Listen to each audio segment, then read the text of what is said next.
Hello guys, तो आज हम सीखेंगे प्रोग्रामिंग लैंग्वेज। वैसे तो दुनिया भर में 8000 से ज़्यादा प्रोग्रामिंग लैंग्वेजेस होती हैं, बट जो मेन यूज़ में आती हैं वो होती हैं 50 या 100। उसमें से आज हम सीखने वाले हैं सी लैंग्वेज, जो कि बहुत ही पॉपुलर लैंग्वेज है, एकदम बेस लैंग्वेज। इसको हम मदर लैंग्वेज भी बोलते हैं, क्योंकि ये लैंग्वेज जो है सबसे पहले बनी थी। इसके बाद सारी लैंग्वेजेस बनी हुई हैं। इसमें हम सबसे पहले बेसिक चीज़ें देखते हैं, सी लैंग्वेज में क्या क्या चीज़ें मैटर करती हैं। सबसे पहले तो इसका केस मैटर करता है कि आप जो भी वेरिएबल डिफाइन कर रहे हैं वो हमेशा स्मॉल में लोअर केस वैल्यू में होना चाहिए। अगर से आप इसे कैपिटल लिखते हैं तो ये एरर शो करेगा, ये यूज़ नहीं होगा। उसके बाद सेकंड हम देखते हैं यूनिक नेम्स।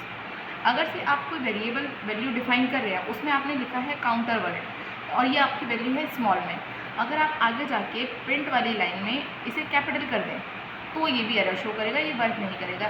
सी लैंग्वेज आपकी बहुत ही ज़्यादा केस सेंसिटिव लैंग्वेज होती है। फिर हम देखते हैं एंड लाइन्स।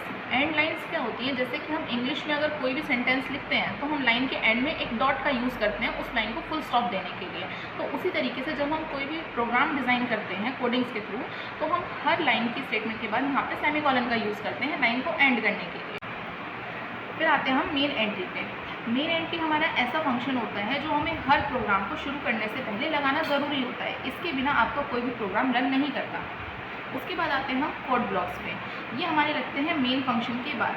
ये होते हैं हमारे कर्ली ब्रेसेस। आपको ओपन करना होता है, फिर क्लोज करना होता है। ये तब लगते हैं जब आपको बीच में 2-3 लाइन का एक ग्रुप बनाना हो।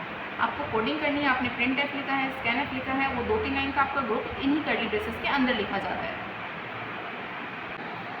तो आइए अब हम देखते हैं सी लैंग्वेज का सिंटेक्स। उसके थ्रू हम बनाते हैं यहाँ पे एक हेलो वर्ल्ड प्रोग्राम। तो हमारा एक सिंटेक्स जो होता है सी लैंग्वेज का, वो कुछ इस तरीके से शुरू होता है। सबसे पहले आपको लिखना होता है हैशटैग इंक्लूड एंगल ब्रैकेट्स के अंदर stdio.h।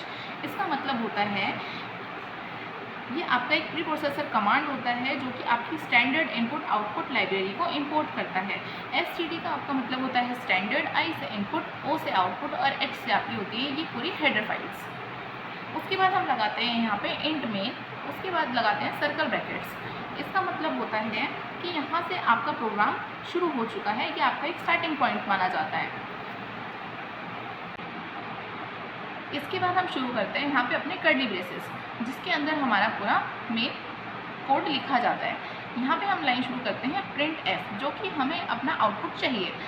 आउटपुट लगाने के लिए हम यहाँ पे क्या करते हैं, सर्कल ब्रैकेट्स लगाते हैं, इन्वर्टेड कॉमा, और बीच में अपना लिखते हैं कंटेंट, जो भी हमारा टेक्स्ट है वो, और लास्ट में हम लगाते हैं सेमीकोलन, जो कि हमारी लाइन एंड करने के लिए होता है, जो हमने कुछ देर पहले पढ़ा था। लास्ट में हम लगाएंगे रिटर्न 0 सेमीकोलन। इसका मतलब होता है कि हम अपने सिस्टम को बता रहे हैं कि हमारा प्रोग्राम फिनिश हो गया है विदाउट एरर्स।